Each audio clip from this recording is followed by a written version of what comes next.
expressed here are not supported by and do not reflect those of the Evening Rush Network. Viewers' discretion is advised.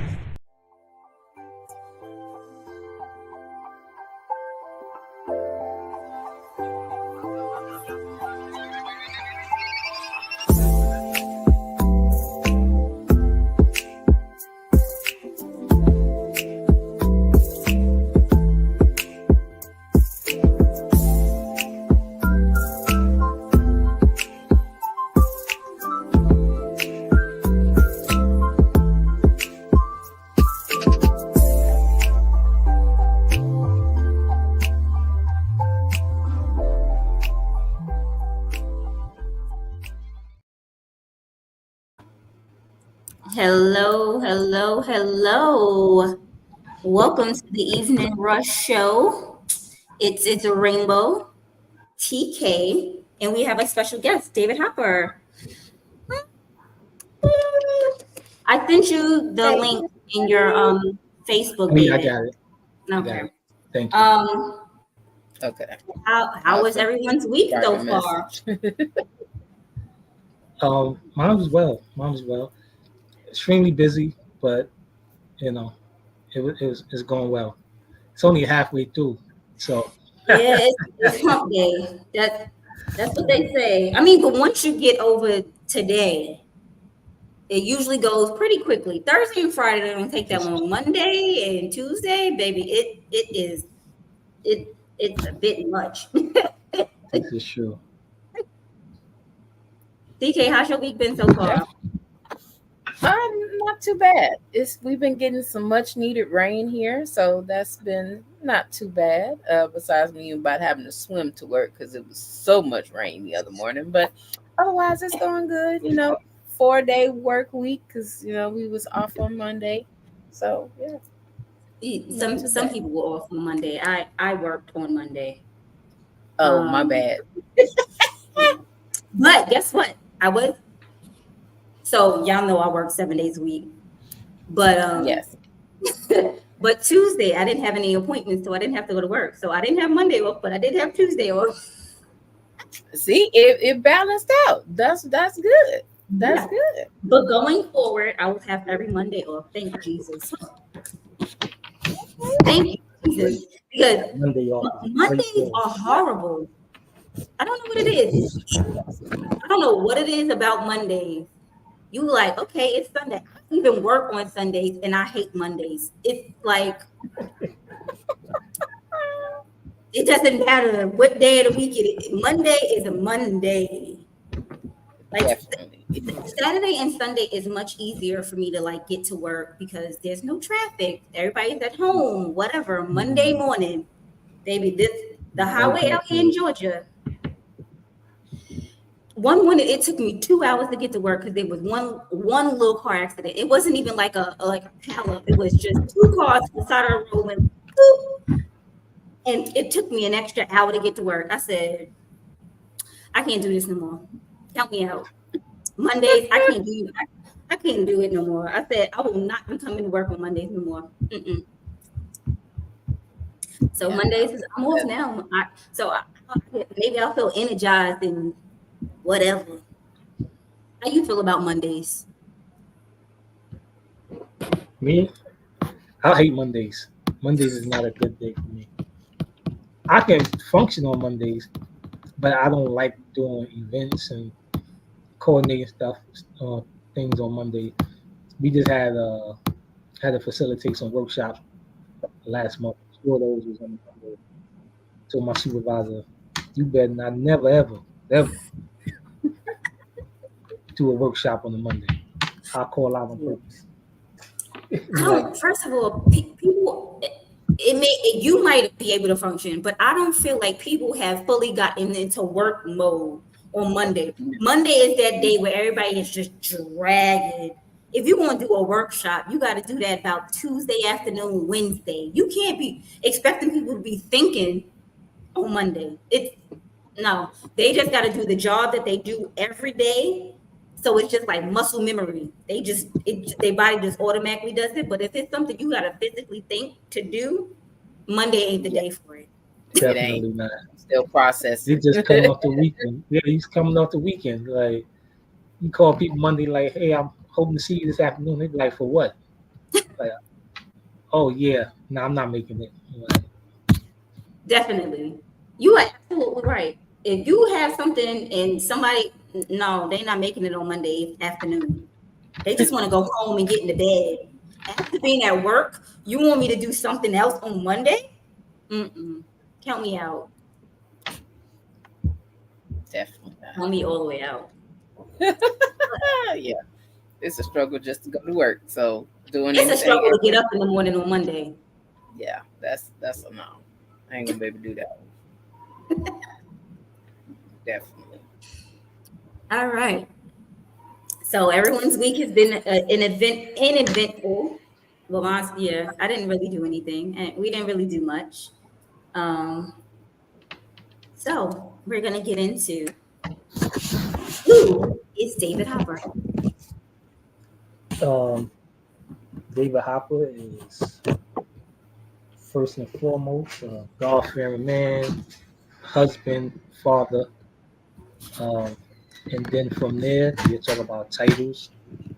Co-founder of Man's Living Room, uh, film director, two-time author, spoken word artist, and community activist and youth mentor. So, we can break those down into so many ways, but for the most Oh, part, okay. that's what it is.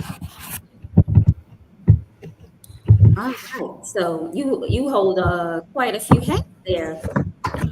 Yes, yes. Which hat do you wear most often? Well, father and husband.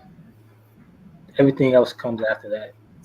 Um, Outside of that, when you talk about artists, artistic wise, Mm-hmm. um, film creator, film director, then it trickles to spoken word artists and community activists and youth mentors is equivalent.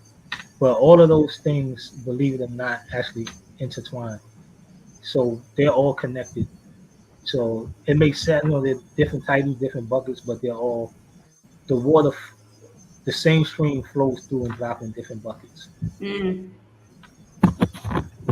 Okay. I see your little title here. It says co-founder of Nana's Living Room. What exactly is Nana's Living Room? So Nana's Living Room is a non-for-profit organization that teaches. Well, our base is teaching young adults, formerly incarcerated individuals, film and photography using experiential learning. And what that means is we actually bring equipment, cameras, lights, and all of that stuff into the classroom, into the space, and let them learn that way, hands on pretty much, versus giving them paper and handouts and writing on the board. And we do that as well, but the base of our curriculum is hands on, is experiential learning. So that is one of the things that makes us different. We have our origin program is called MAP, which is movies, art, and photography. And then we have math, which is MAPH, movies, art, photography, and healing. When we use that curriculum for high school students and young adults and older, when we talk about restorative justice and dealing with traumas, past traumas in the Black and Brown community. Mm. That sounds very interesting. This is based out of where? We're in New York, New Okay. York City, Bronx and Harlem area, but we travel. We go wherever the help is needed. We're Okay. not really And like pigeonholed to one area. how would someone go about getting into this program? It's usually, well, how people get into the program is usually word of mouth, things like this. And thank y'all for giving me the opportunity to share on your platform You're very first and welcome. foremost. So thank you. It's Um, so usually, what we do, we be outside, like I said before, we outreach, we give um, workshops, things of that nature. And what it is we usually do groups of individuals at a time. So we do high schools, public school. We do everything from public schools to universities, and we usually go in and pitch to the coordinator, the program or the programs that we have. They pick one, and then we go in for the set amount of time, either 6 to 8 weeks, and we do the program. Um, that's the program side of it. Where if it's conflict resolution workshops, if it's the MAP program, um, if it's writing your own story, where we show them how to actually self-publish their book, those are done in a collective. But when it comes to the mentoring part, my wife and I, my wife is the co-founder and also a professional photographer. It's pretty much um, just meeting people along our journey, and they say, "Hey, I got this individual, this young adult, this kid, I want you to talk to them," and that's really how it is. So it's pretty much organic. It's really, really organic.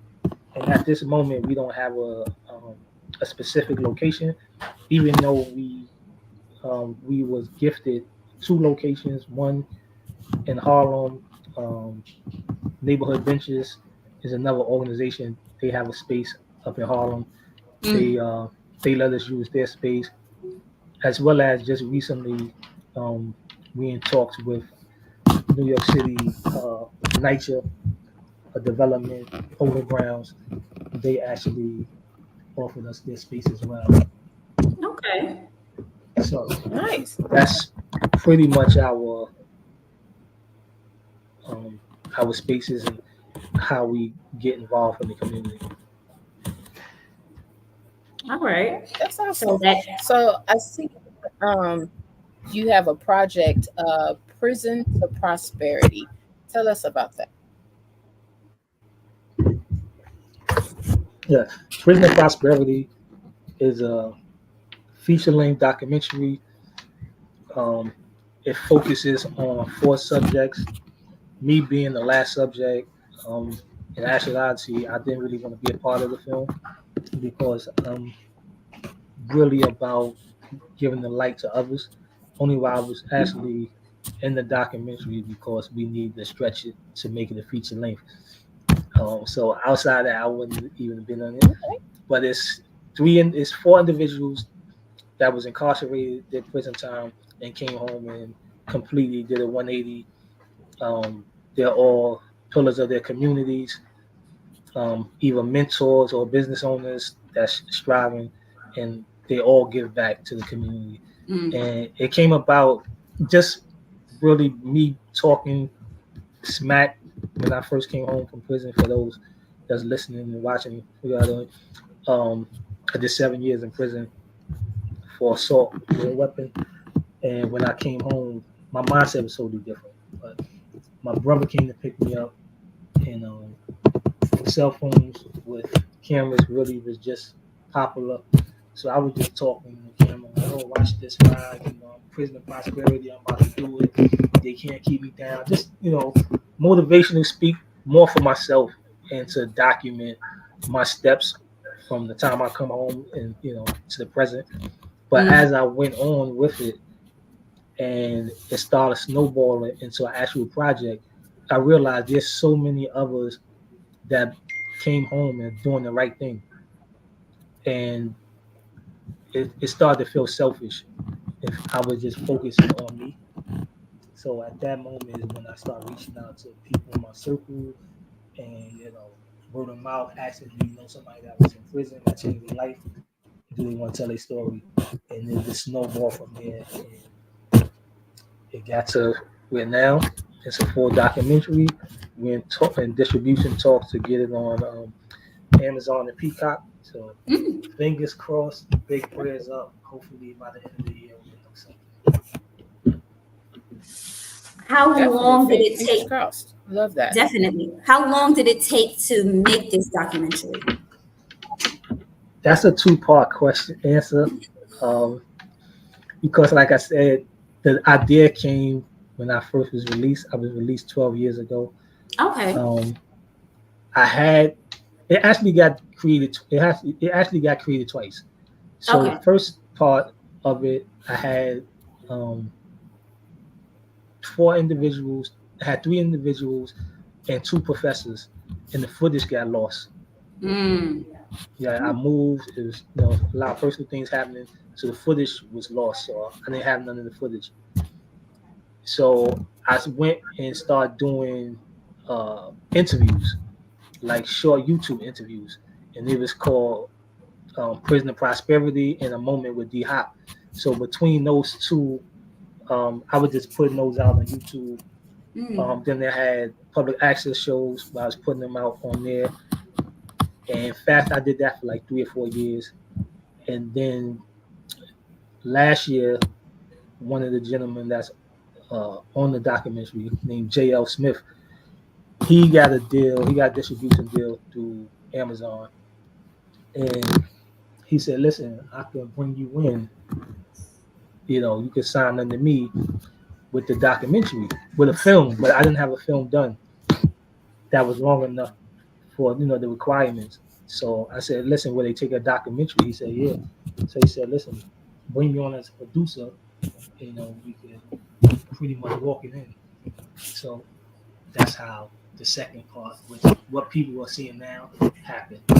And the funny thing is, once I created it and I handed it in, his distributor was like, "Yeah, we don't want documentaries."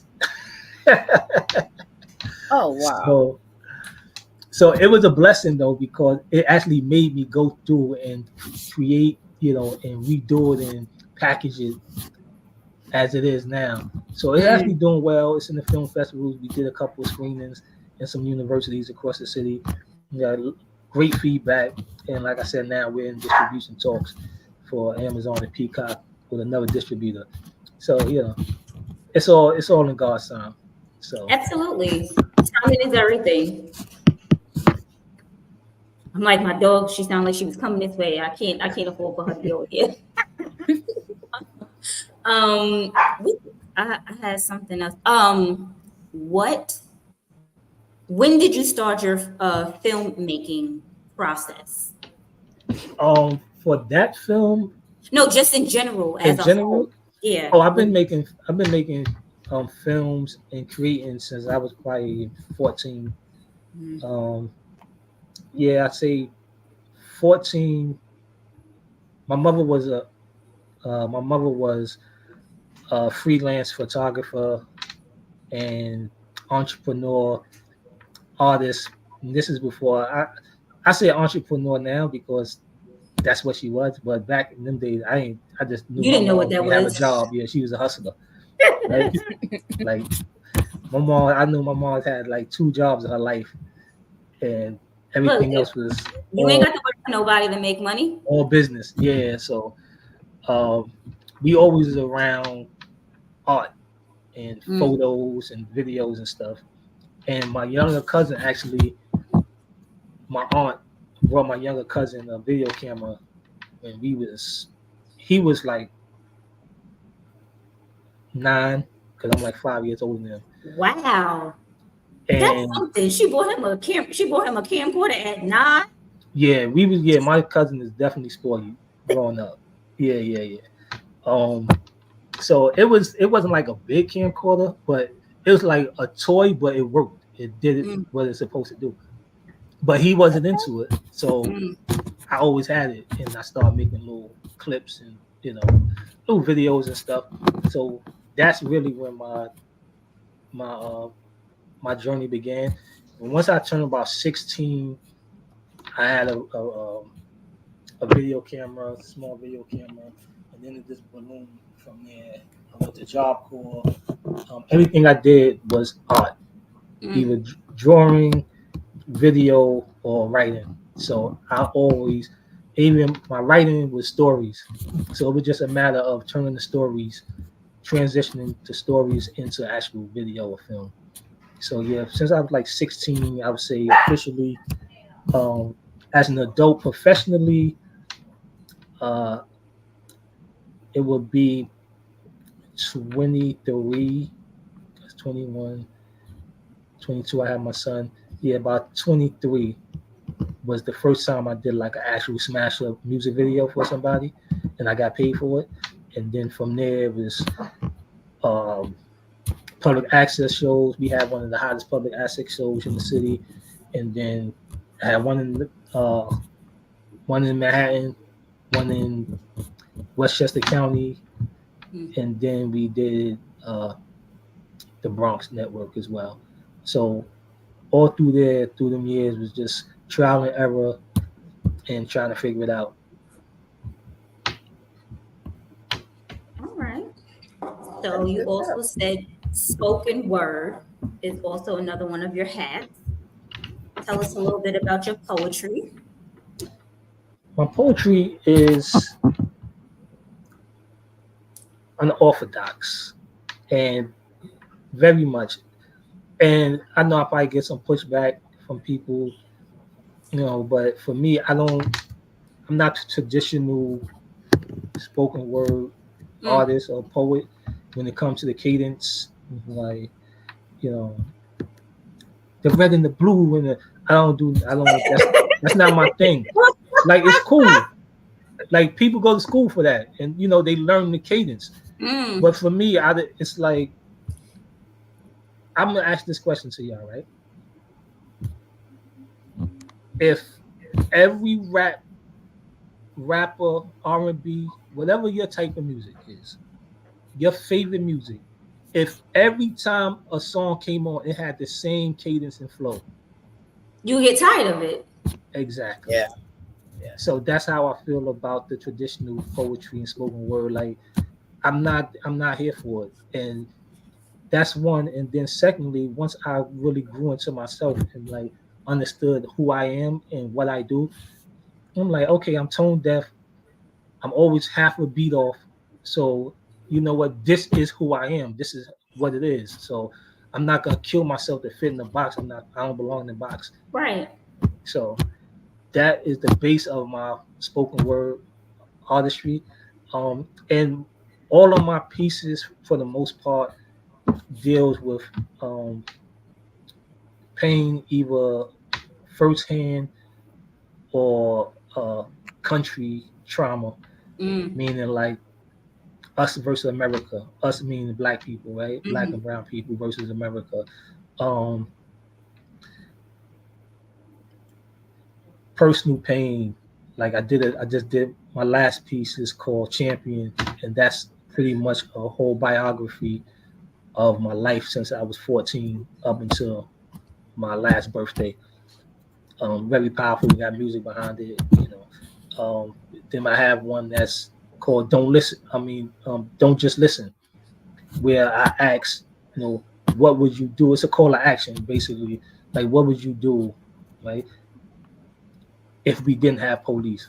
What can we do to get rid of police, right? Like, what are the options, right? And I don't think police are bad, man. That's a whole different set, right? I don't believe all police are horrible. I don't believe in defunding the police neither, and I don't Mm-mm. believe in what's that word people call it? Abolitionists. Like, I'm not that. Like, I've been in prison and I know who's in prison. So I don't. Me and the And you abolitionists, know that we there are people in prison that yes, need to be in prison. I ain't saying you did, but I agree with you, right? So me and the abolitionists, I always go through. We usually have good debates. Me and Mm. abolitionists, because one, most of them, not all of them, most of them never been to prison. So you can't really debate something that you haven't experienced, right? So that's that thing. But yeah, for my poetry, a lot of my poetry is rooted in deep truths. Um, and that's pretty much that's what it is. And uh, I have read somewhere, this is years ago. I mean, it was actually pertaining to screenwriting, and they asked them, how do you know what to write? What would you tell a student? How do he said, write what you know. It's that simple. Why would you go out here writing stuff that you don't know? It's it's not authentic, right? And people are gonna recognize it's not real. So you're actually doing yourself a disservice. Just dive into you and write it. And I stuck to that ever since. I got some pieces for women, but it's uplifting, right? Black women.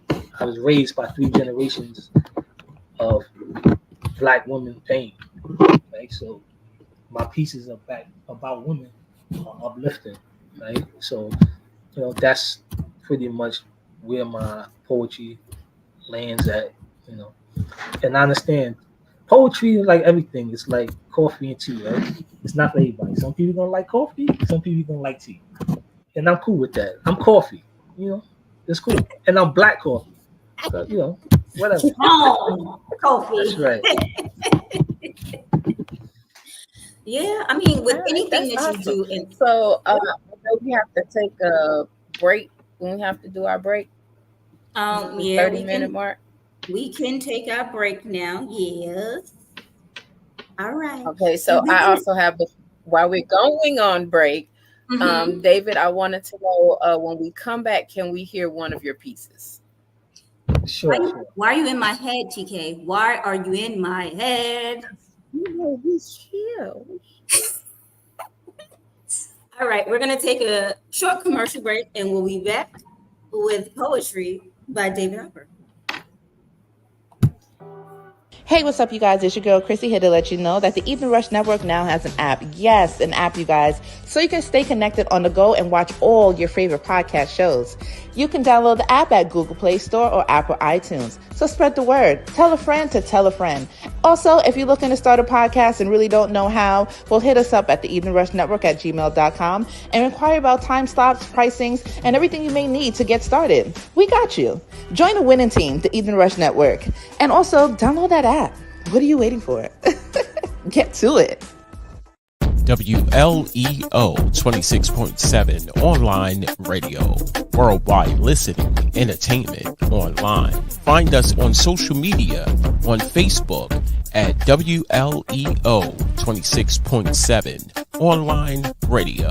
On Instagram at WLEO_267 online radio. And on the internet at WLEO267onlineradio.com. Follow the drip.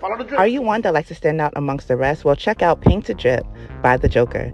Painted Drip is a customized footwear company that it specializes in unique hand-painted, customized footwear, which is hand-painted by The Joker himself. Shipping is available all over, East Coast, West Coast, no matter where you are, we can get your products to you. So follow The Drip. Check out their IG page, Painted Drip, for more information. And again, all footwear is customized and hand-painted by The Joker himself.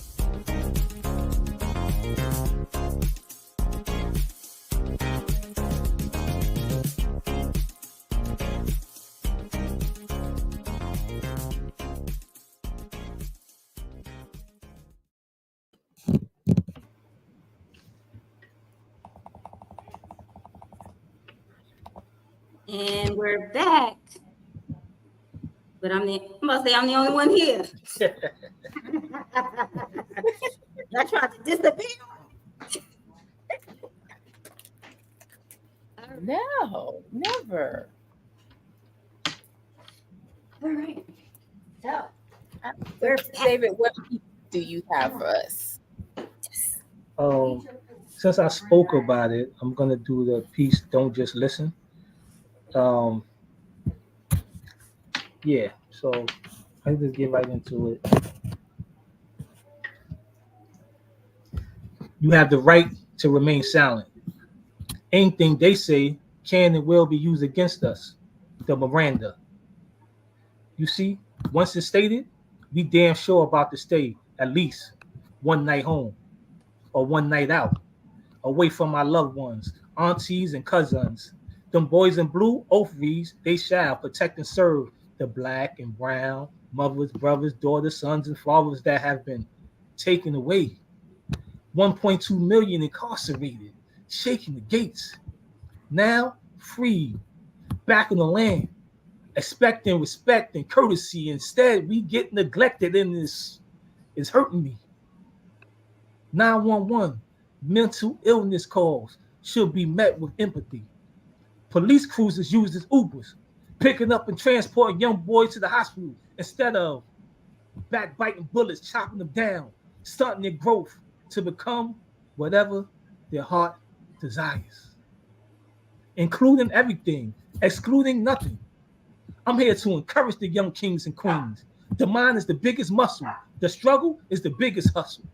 The tongue is the mightiest sword, heavier than a hammer of Thor. Think back how Eve talked Adam into biting the apple. Now her man is too hardcore. And our Eve bear fruit that is spoil you, rotten to the core. Raised as bad seeds. The masses overlooks her pregnancy. Is she not more than being disgraced and maced publicly? More than being shot and killed in front of her offspring for allegedly shoplifting? Traffic stops, numerous shots, a few bad apples. Then where's that one good cop? We calling for restorative justice, restoration with reparations to repair what was taken, liberation, mimics, Huey on the steps of the Capitol, brandishing my equality and respect me stick. Deep dive into the trenches with me.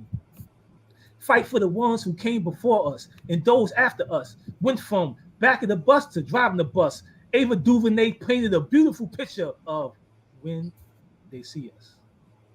A community policed correctly, respectfully, must be led from the top down. It is not the beat walkers, it is the seat fillers, the politics on the hill, swayed by capital, who believe the people are just numbers until the people show up in numbers. For the eradication of hatred, covered and smothered by Nana's love. Love seat therapy, releasing rage, gathering hugs from lost mothers, keeper of my brother's secrets. Demolishing school to prison, take schools to fish and pool our economics instead of weaponizing our love. Deceased street beefs, create event spaces from precincts, give grannies rank and fathers badges for being good dads. Matching dad hats with no cap. Corner store runs turning the relays of generations. Big mama, hot peas and butter. Own homes with butlers. No more shucking and feet shuffling. Heads high when we step in. Our voices, value. Our skin, melanin. Our black, powerful. Don't just listen. Let's do something. Peace. That was good. I wish I had the thing that so I could give you some claps or some bombs, but I don't. So this is all I got for you. Thank you. And ask you to come in here. Look. Love that. So, as you being a poet, how many of those can you say that you know off the top of your head? Probably 5, but 3 I keep in rotation. It's just like I know for like me, I used to. See, there you go. Because like I go into a spot and somebody say, "Oh, don't you do poetry? Let me hear some." Ooh, gotta have some.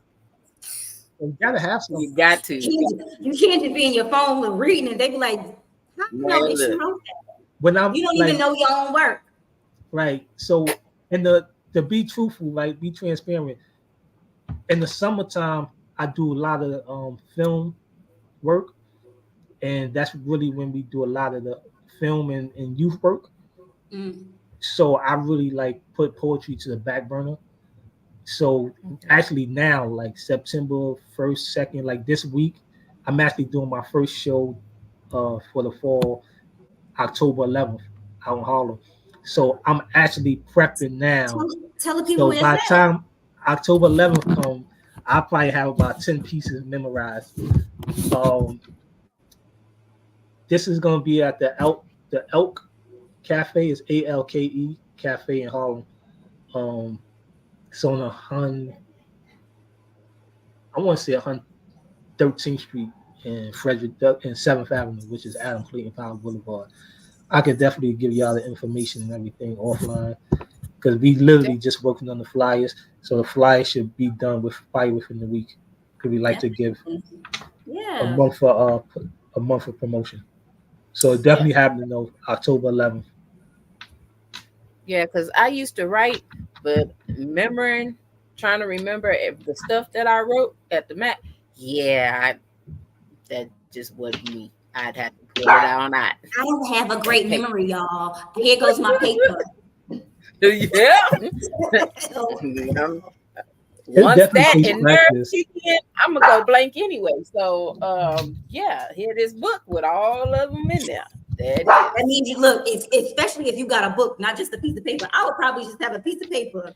Like, this is it. But if you have a book, you're more believable. They know that you wrote several of those things. Someone asked, when did you learn to edit? Because I've been told that's a hard process. Yes, it is. Oh, y'all got questions? Yeah. I can see the questions. I can't see the questions. You have to go on the side, or are you on your phone or on a computer? On a computer. I see it now. I see it. It say comments. Yes, I see it. Thank you. Yes. Editing is. I tell everybody that's a great question, and I tell everybody the truth. Editing is. You gotta be a strong person to edit. It's jokingly, editing is a lonely job, right?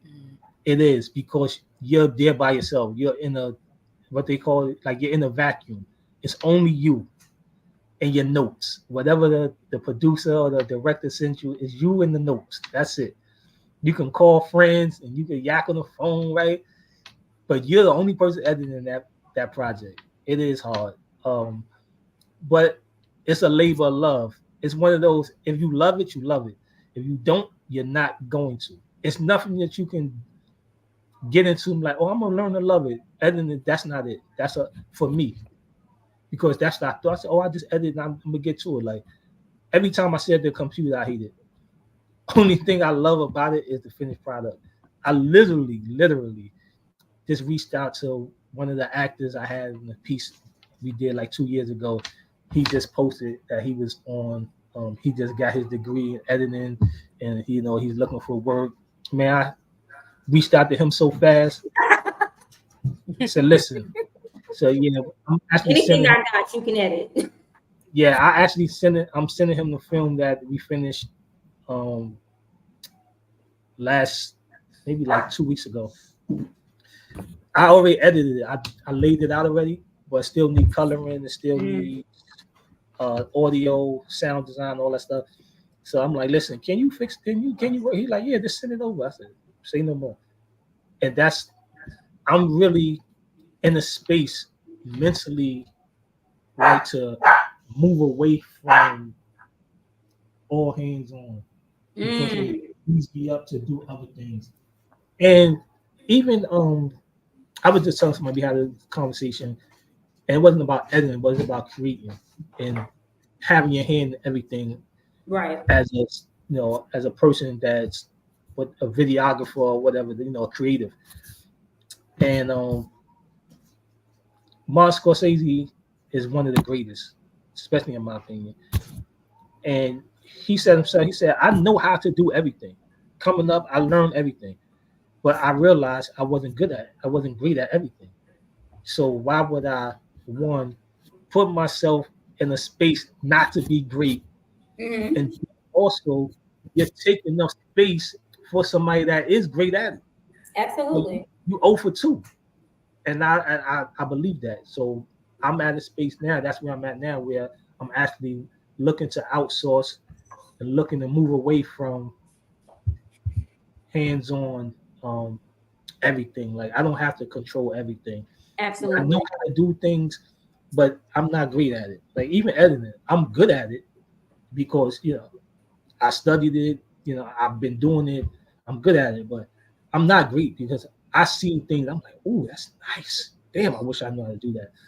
It's like, but you just said you don't love it. Right. It's just something that you have to do it. Those who love it they can get that out of themselves. You like, yeah, that looks nice. I wish I could do it, but I don't really want to. Exactly. For me, like the time I spend to research or learn how to do a effect or something in the editing program, I can learn how to work my camera better. Mm-hmm. And that's the thing for me. Me getting the most out of my camera is more important than editing because I know I can always give somebody my work to edit. But what I get out of the camera is the most important. Even to that part where now I'm learning that I can actually get somebody that's just as uh, nice as me with the camera or nicer and really sit at the monitor and direct them. Literally, like that's what a director is. You don't really, you're really not supposed to hold the camera as a director. He's And the eyes. He has the vision. right, and our this new generation with videographers and everybody able to actually have access to cameras, it actually watered down quality of work when it comes to video and film because everybody has a camera. Your phone is a camera. Or like, oh, if I can shoot it, I can make it. Like, yeah, but it's really technique, styles, rules to filming and directing. And if you not holding the camera is really the first thing because you have to be able to sit back and actually see what's happening to direct it. If you're holding the camera, you're in the mix. You're part of you're part of the recipe. You're not the cook no more. And it's two different visions. Everybody wants to be a chief. Nobody wants to be an Indian. Yep. So, as reading up on you as well, you are an author. So, one of the books I saw, Writing Thoughts and Letters of a Two-Time Felon. Tell us about that. What were those letters? Two-time? Yes. Ooh. I made sure to put that in the title because that's the grabber. So that book, that's my first book. It actually came about. It was supposed to be me and a bunch of other, not bunch, me and two other friends of mine that was in prison. And as we got going, I keep asking, hey, what's up? When y'all gonna do it? What y'all doing? What y'all doing? Let's do this, let's do that. And then they both just really was like, yo, son, that's not for me. Like, I don't want to do that. Like, I don't want people to know me like that. That's your thing. You the writer. You got it. You do it. They didn't want people in their business. Yeah. And I had so much content. I was like, well, fuck it, y'all right. Like, I can't do it myself. And then with them pushing me, they're like, just go ahead and do it. So it really came about that way. Some of the letters, and I'm kind of not pissed off, but I wish I could have had more letters because the letters, most of my letters was lost with the footage. So a lot of the letters that I wanted to write, in the book, once the book started, it's like I don't have that, I don't have that. So I put what I could salvage in there. It's probably only like 3 letters in there. I think one to my ex-wife, one to myself. I think it's only them 2. Literally, I think it's only them 2 letters, like handwritten letters. Everything else are thoughts, poems, and anecdotes. Okay. So I noticed that it said that one of your you gave some really raw insight on how your anxiety affected you, and you almost had a mental break. What were you going through during that moment? Because I know anxiety is no joke. Well, when I was in the county jail. I was arrested in Yonkers, New York, in Westchester County. So when you get locked up, you get arrested up there, they put you in the county, Valhalla. So I was in there for about 14 months. I always get confused. It's either 11 months or 14 months. I can't remember. That part of the journey is all over the place. But can y'all hear my dog barking? Kato, come on, baby. You bugging out over here. So he has this friend, and when the friend comes past the door, he goes crazy. Like that's his homeboy. Like, your man walk by, like, yo, what up? Yeah. Yeah. So Don't dog feel bad. senses. I just had to mute myself because my dog was going crazy too. Yeah. So that's that. My apologies. It's fine. But the book, I lost my train of thought. Oh, the anxiety. we was talking about So yes. when I left Valhalla on July 2nd, and I didn't reach my home jail till July 5th because of the holiday, of course. So when I got there, went through the whole process, you feel good. You think you're okay. I'm like, I'm okay. It's the process, whatever. So when I got to my cell in prison, like this is my first time in prison. Like I'm really in prison now. I couldn't sleep. My head was spinning. I was sweating. But it was July, so you're sweating, but it was a different type of sweat. I laid down, my head started spinning. I sat up, my nose started bleeding. I laid down, my head was spinning. I got up, my nose was bleeding. Like it was just, I couldn't understand it. I'm like, what the hell is going on? I had a headache. My headache was just pounding.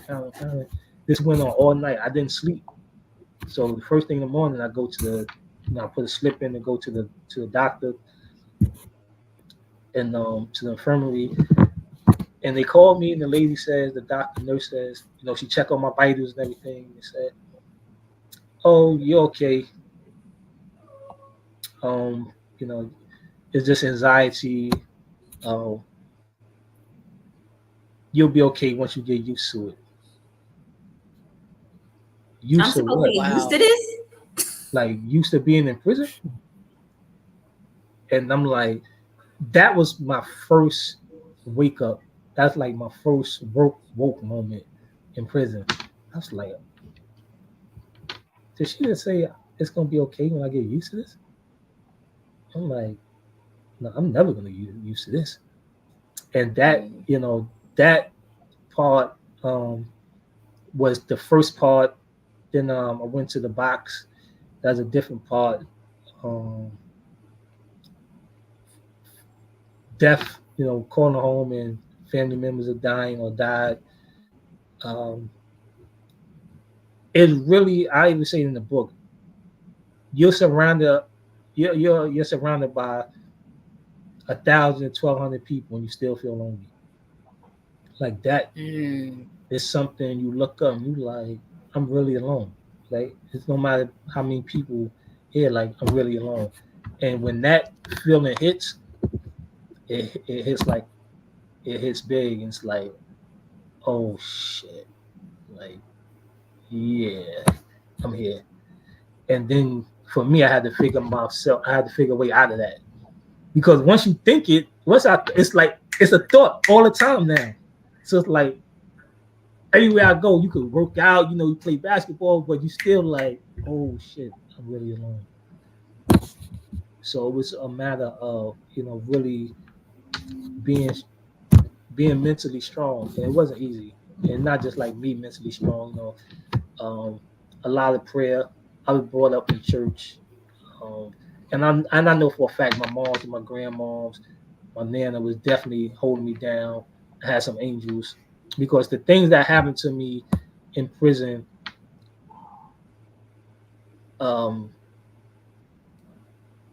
my bid was hard. My prison time was hard. Any prison is hard. Any prison time is hard. 1 day, 1 year. But the way I was able to deal with it and the things that came after it was blessings. Because, I'm sitting next to guys that when I'm looking at them, their bids are 100 times tougher than mine. right? It's the thing when you in church, you hear the pastor say, it's a scripture, but I don't remember what scripture it was. Like each man must, each man or each person must bear their own cross, right? Then he asks, you got some, your cross heavy, but if the person sitting across from you lay their cross down, would you want to pick it up? Nah, I'm good. I'm good with mine. I'm a hold mine, right? And that's how prison is, because no matter how bad your time is, how heavy your cross is, you do not want to pick up somebody else's cross. And that was my mentality. That what got me out of the funk, where it's like, hold on, yes, this shit is bad, but it's not the end of the world. So that really helped me mentally, and just coming to being real with it. Like, you gotta do this time. However, how are you gonna do the time, right? And I was blessed because I say a lot of the older guys, they was dropping gems on me. I don't know why. It was just something. Like they say, "Yo, listen, young fella, don't do this, don't do that." You know, when I left Valhalla, it was like 3 or 4 old guys, older dudes, and young guy. He was my age, but he did a lot of time already. He was like, "Listen, this is what you should not do, and this is what you should do when you get up top." So people was giving me gems and planting things, planting the seeds before I even got there. So I had some of that to hold on to when I really got into the mix and really got there. Awesome. That's awesome. I think it's always good when you have the older generation that can drop gems to you from their experience. It's something that they've definitely lived and been through, so it has a little more different effect. Definitely, definitely. Yeah. Speaking of that, is that why you got into being a mentor? Yes and no. When it came to mentoring, I ain't gonna lie. Growing up, I'm like, nobody mentoring me. I ain't know nobody gonna be my damn mentor. My father came and called me the dude that slept with my mama, that I got his DNA, can't call me son. Like, nobody can son me. So I ain't nobody gonna be my mentor. I ain't nobody mentor. I had that ignorant mentality. Um, and one of my cousins, he used to say, he was big in the community. I'm talking about before me, years. Like, he been doing this part of his life. And I'm like, yo, why you doing that shit? Like, this little motherfucker is like, he's like, yo, man, you say one of them, I did my job. I'm like, that's so corny. I don't want to hear that. And then it got to a point where I realized that getting to speak to one of these young people, one person, and opening their mind up to a different perspective of life in a good way, can touch somebody else and somebody else and somebody else. So in actuality, that one person can change the world. Mm-hmm. And once I realized that was a true statement, and just like, you know what, man, I did so much BS. I need to I need to give some need to get some work back. And it is true. Like, people poured into me. A lot of people poured into me and paid it forward, man. And it wouldn't be right if I just see these people crash out, and I'm not doing nothing or saying nothing. So, but it comes back to morals, right? And really keeping it 100. Like, you gotta keep 100 with yourself. Like, you ever seen Spider-Man, the original one, when he gets beat, he beats the guy for the he wins the match, and the owner doesn't give him the money. So he's leaving, and the guy robs the owner. He runs past. Like, he could have stopped him, but he don't, because he like, you ain't giving me my money, so I'm not stopping you from getting robbed. And But he when had he bad runs out, karma. right. So that's how I feel. Like, how can I not help somebody, right? Because now I let this guy crash out. He might be the guy that robbed my daughter, bust my son in the head. So let me get in these streets and really talk to these people and try to make some type of difference. That makes absolute sense. He's like, I ain't doing that. Ain't nobody did nothing for me. I ain't doing nothing. And then you have to think about it. People did do stuff for me. Definitely. Definitely. All right. So we're gonna close out. You want to tell them where they can follow you, how they can get in contact with you if anybody wants to be part of Nana's living room. Sure, absolutely. Um, Instagram, um, be unstoppable underscore David BE, the word unstoppable underscore David DAVID. And then also on Instagram, Nana's Living Room Inc. is Nana, right? NANAS Living Room INC. And then also we online, nanaslivingroom.com, IamDavidHopper.com. We definitely got to keep the websites rocking. Facebook is my name, David Hopper. It's a lot of David Hoppers though. Like it's a lot of Caucasian. Look, if you know what he looked like, you know who It is. It is. When So I did that's a the funny. research, I was like, wait a minute. It's a funny story. That if you try to look me up for art films and stuff, you gotta put my middle name, which is Raleigh. You don't have to, but it helps. So I always use my middle name Yes. when you come to the creative part. So David And what is Raleigh. it? David what? Raleigh, RALIK Hopper. Mhm. So even in the books, I know if y'all looked at the books, like, so that's what keeps me separated. But yeah, I'm outside, man. I'm inside, but I'm outside. If you look up David Hopper and some white man pop up, it ain't him. It ain't I.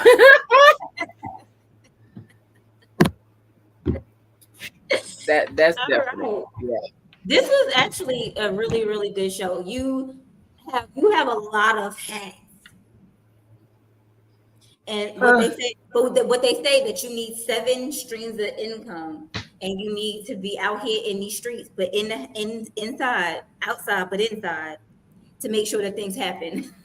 Yes, I actually got that from when I used to hear that and never really realized what it meant. Well, not what it meant, but the guys from Earn Your Leisure, if y'all familiar with them, they just had an Invest Fest down there, right? I don't know, they had it this year or last year. They had Invest Fest in Atlanta, but I used to watch them all the time, heavy. And he was the one of them.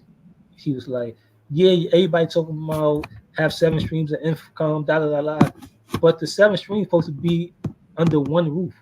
Like you a donut maker, you a retail guy, you make shoes. Like that shit don't go. That don't. It should all be under one umbrella. Get one umbrella and have 7 streams. That's why I said in the beginning, everything I do coincides. That everything I do, it goes. Somebody just offered me a job to work at the U.S. Open. They're like, "Yo, the tips is crazy."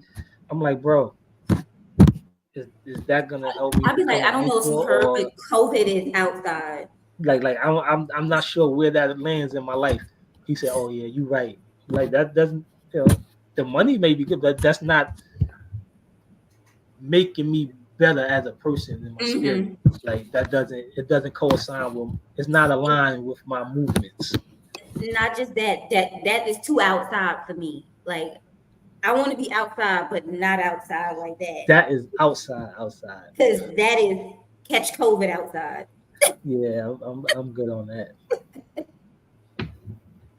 All right, y'all. We're gonna close this out. Oh, what happened? I just want to say thank you for being here, David. TK, did you have anything to go out with? I just want to say thank you, David, for being on with us tonight. I've definitely enjoyed this interview with you.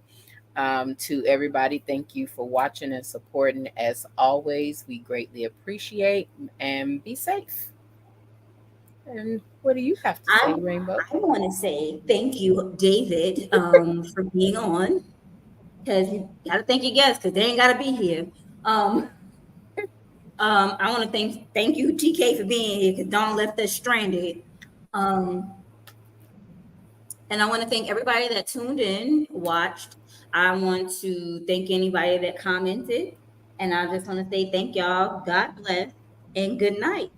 Y'all have a wonderful evening and watch us next week. Same time, same place. Have a great night, y'all.